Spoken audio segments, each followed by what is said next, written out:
We are revisiting every set that is rotating this year, and this week we are on Darkness Ablaze. We are revisiting Darkness Ablaze. Welcome to Jank Play TCG. My name is Landon, and here we play Jank. And so with Darkness Ablaze, really there's one deck that stands out amongst the others, and that is Eternatus.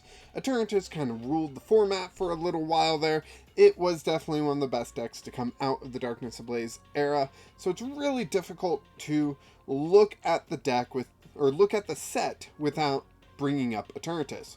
Luckily, we also got a really good Eternatus deck pre-made from PTCGL, which I did use as a base here because it's just so good. It's got everything that Eternatus really needs.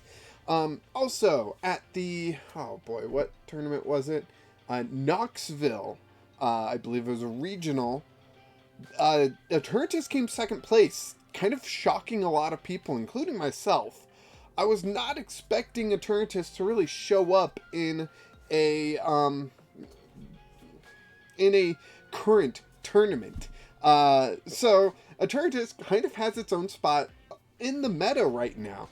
Now, I did build this deck before seeing that Eternatus in at Knoxville on stream, and that deck seemed more focused on Galarian Weezing shutting down the opponent, where my deck is mostly Eternatus with backup Weezing, tons of Crobat, and whatnot. So I figured let's just jump into the deck breakdown and find out what's going on here. So first off, we gotta talk Eternatus V. We play 3 copies of it. 3 copies, I know that's a little low. We only play a 3/3 line of Eternatus into Eternatus VMax. Eternatus VMax is really good at having 340 HP, which is pretty high for a VMax, but then the Eternal Zone ability is really where Eternatus shines.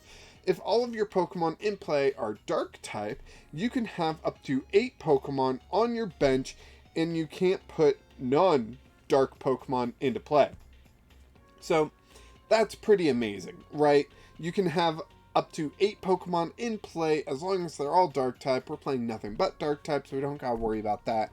And that allows us to play a bunch of Crobat V. But first, we gotta talk about Eternatus VMAX's Dread and Attack, which this attack does 30 damage for each of your Dark Pokemon in play. So there is a reason why Eternatus has the Eternal Zone ability, and that's to make the Dread and Attack even better. So 8 Pokemon, 30 for each one in play. We're looking at, oh boy, geez, that's 9 Pokemon in play actually, because it's 1 in the active, 8 on the bench. So that is 270 damage, right?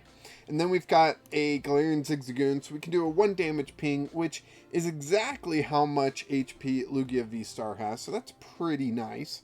But yeah, so 3/3 line of Eternatus, 1 copy of Galarian Zigzagoon for that 1 damage ping.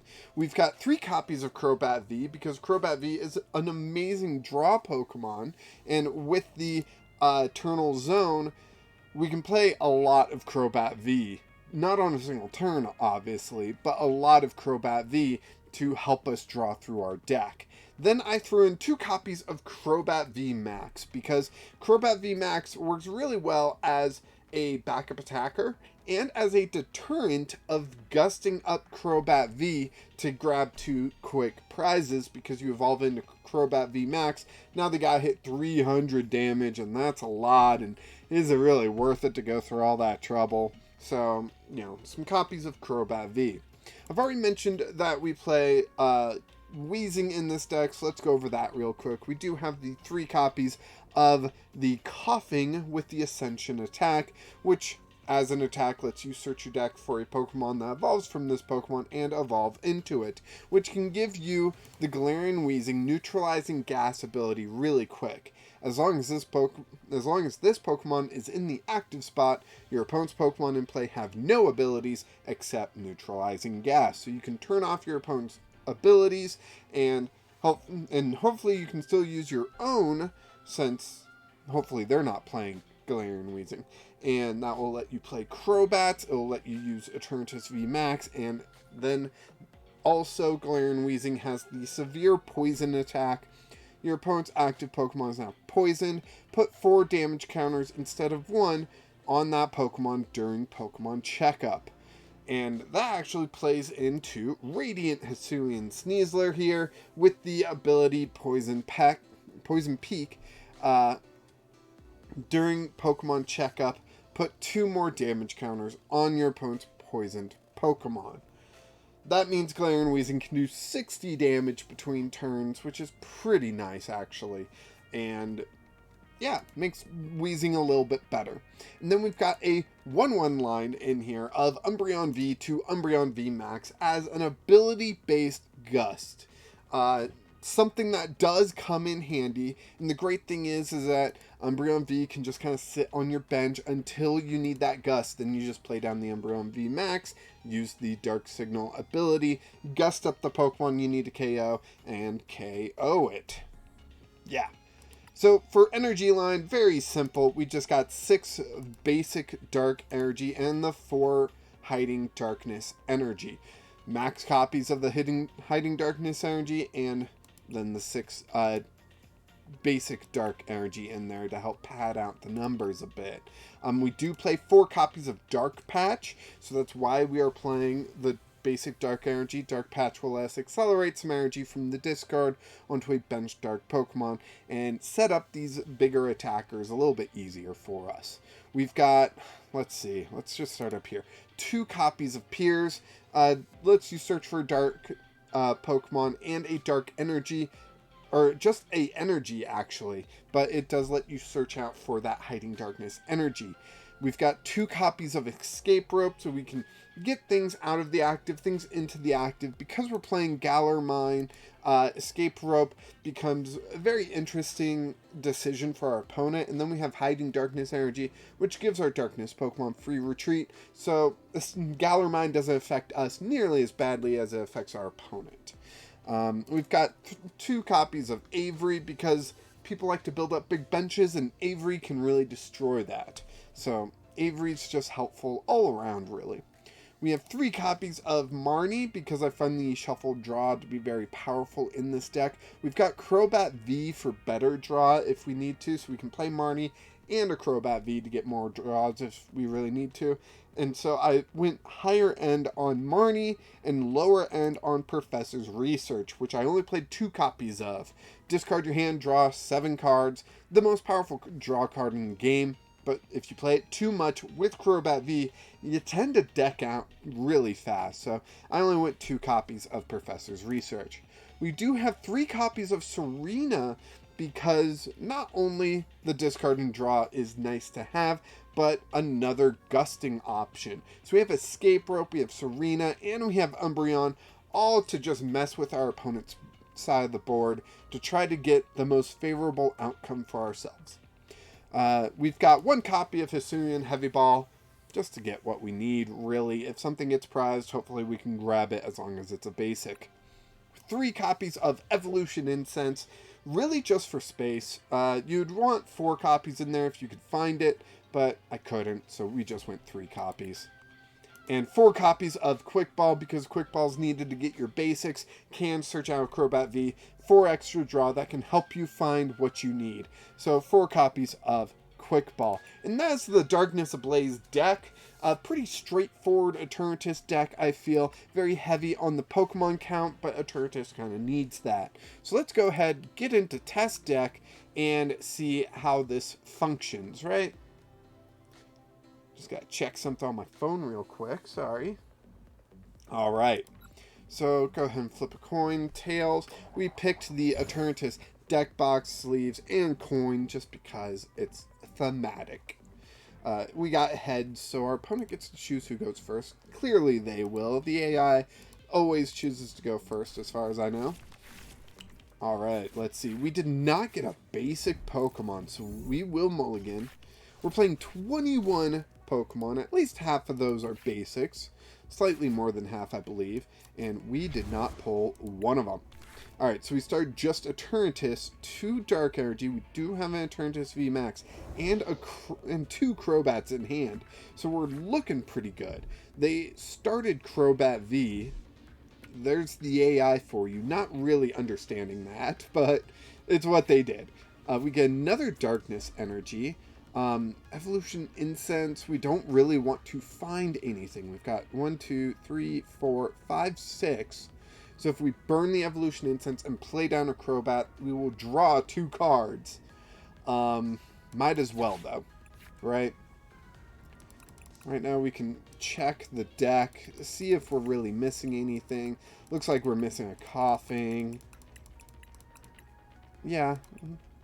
Everything else is pretty okay. Just missing that Koffing. Which may not even be that big of a deal. But Dark Asset, let's do this. Draw 2 cards.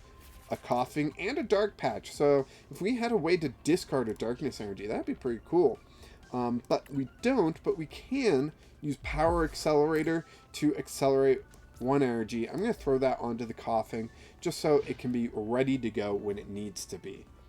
So we still have that 1 Darkness Energy we can attach to our Eternatus V, evolve into the VMAX, and hit really hard. And they just retreated into, or they switched into Shadow Rider Calyrex, which you really got to ask the AI. Are you trying to lose? Is that like your whole goal here? Because, like, we hit that for weakness, and it's 3 prizes. Come on. Alright, so we can Heavy Ball. What do we get? Zigzagoon and Koffing. I'll grab the Zigzagoon, just it does 1 extra damage, gives us 30 extra damage here. That's 40 extra damage. We're at 240 right now, so let's get that 10 damage done there. Avery, draw 3. We get a Weezing, so we can evolve that up. Doesn't look like we get much else. Okay, if we do play this Crobat down, we actually get the KO on Shadow Rider. So I'm going to, even though we don't get that ability to trigger, it's worth it to get this KO right now. Next turn, we just got KO the Crobat, and we might be able to bench them. But even if we can't, we can KO the Crobat and still go down to 1 prize. So that's pretty good overall. Great Ball gets them a basic Shadow Rider V. Attaches an energy there. They do not retreat, so that's a pretty good move from the bot. But what we can do, I'm going to throw up Galar Mine, and we're going to Serena up the Shadow Rider. Oh, I need to attach an energy. I'll attach it there. And then we will go ahead, KO the Shadow Rider, and grab 2 more prizes. And see, this is just the benefit of playing all those Crobat, playing Eternatus, playing all this stuff just gives you the ability to do whatever you want for the most part. Eternatus VMAX power is a little lackluster. You'd hope for something a little bit higher, but still not bad. Let's see. With this, I can grab... I don't have another Eternatus. I know I'm going to win this turn, but still. It's the principle of the matter. Eternatus will go down. We will do Hiding Darkness. And we will get the KO. Real quick one today. But that is the power of Eternatus, especially when you're hitting weakness. It's real nice. And Eternatus VMAX... I mean, I did not expect it to become meta a week ago from when you guys are watching this. From when I'm recording it, it's only like half a week ago, you know? So, screen went black. Oh, there we go. Okay. And hopefully you enjoyed watching Darkness Ablaze, and hopefully you will catch the upcoming videos of me playing Darkness Ablaze in ranked matchmaking sort of thing. And see how it does against the current meta, or whatever you want to call it. Thank you so much for watching. Please like this video, subscribe to the channel if you haven't already. We hit 100 subscribers, so we now have a Discord server for people to go ahead and join, discuss decks, cards, formats, other games, whatever you want. Let's talk about in the Discord. Just gives us a little bit more direct communication, you know. And of course, until next time, keep playing Jank.